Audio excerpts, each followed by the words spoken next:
我的房子终于卖了，价格难以接受，现在心都在滴血。我有一套老房子在卖，已经挂出来1年多了，最开始的报价是140万。在这1年多的时间里，报价一降再降，可看房的人依然寥寥无几，最后的成交价更是远远低于我的心理预期，可以说是惨不忍睹。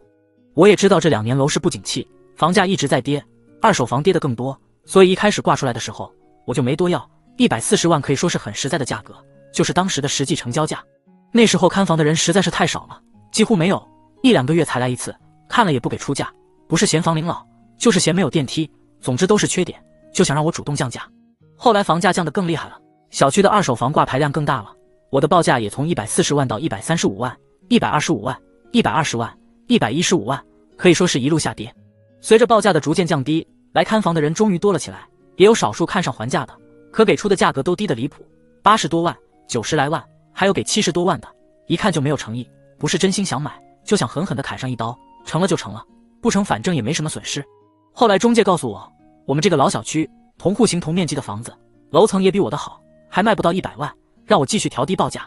我说那报多少合适呢？中介说如果着急卖的话，直接挂90万。但我犹豫了，这个价格实在是太低了，远远低于我的预期。况且我查询了最近的成交价，都在100万以上，基本上没有低于100万的。居然还有个别中介跟我说，如果愿意付双倍的佣金，就给我卖力推广，不仅卖的价格好，成交的速度也快。我心想这都是什么事啊？不能惯他们这个臭毛病，就一口回绝了。上个月家里突然出了点事，着急用钱，我狠心，咬咬牙，直接降了20万，报价95万。